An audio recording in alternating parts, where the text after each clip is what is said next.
Sanskrit booster channel में आपका स्वागत है। नमस्कार दोस्तों, आज हम बात करने वाले हैं सीबीएसई के नए पाठ्यक्रम के बारे में जो 2026-27 से लागू होने जा रहा है और इसमें कई बड़े बदलाव किए गए हैं।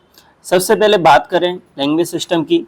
अब कक्षा 6वीं से छात्रों को 3 भाषाएं पढ़ना अनिवार्य होगा और लेकिन यहाँ एक खास नियम यह है कि 3 भाषाओं में से कम 2 भारतीय भाषाएं आवश्यक हैं होना। और यदि आप ऐसा कॉम्बिनेशन रख सकते हैं जैसे Hindi plus Sanskrit English, Hindi plus Marathi plus English, Tamil plus Telugu plus English, ये पूरे भारत में लागू होगी।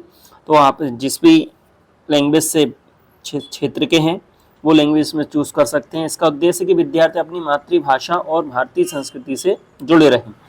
अब आगे बढ़ते हैं कि मैथ साइंस में बड़ा बदलाव है। कक्षा 9वीं और 10वीं में अब मैथ और साइंस के 2 स्तर होंगे, बेसिक लेवल और एडवांस लेवल। इसमें छात्रों को अपने स्तर के अनुसार पढ़ाई करने का मौका मिलेगा, जैसा कि आप इस खबर में देख रहे हैं समाचार पत्र की।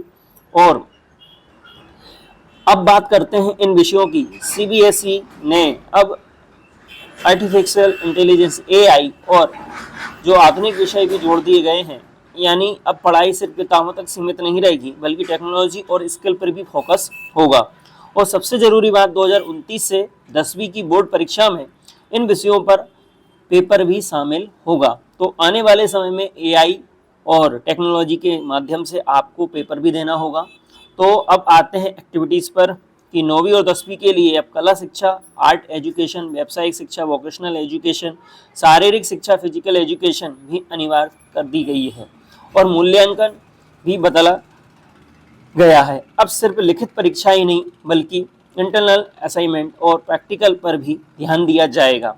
तो दोस्तों, ये नया सिस्टम पढ़ाई और ज़्यादा प्रैक्टिकल, स्किल बेस्ड और फ्यूचर रेडी बनाने के और एक बड़ा कदम है। तो सीबीएसई के पाठ्यक्रम को जो विद्यार्थी पढ़ रहे हैं, जो इन सिलेबस को पढ़ते हैं, वो तैयार रहें और कमेंट में लिख करके ज़रूर बताएं। चैनल सब्सक्राइब करें कि आपको कक्षा 9वीं में मैथ और साइंस में 2 स्तर जो लागू हो रहे हैं उनको आप किस प्रकार से देखते हैं। साथ ही साथ एआई को आप आने वाले समय में 2029 से जो आपकी परीक्षा में शामिल होने वाला है उसके लिए आपकी क्या योजना बनेगी, क्या ये सही है, इसकी सही उत्तर आप कमेंट में लिख करके बताएं। धन्यवाद दोस्तों, नमो नमः।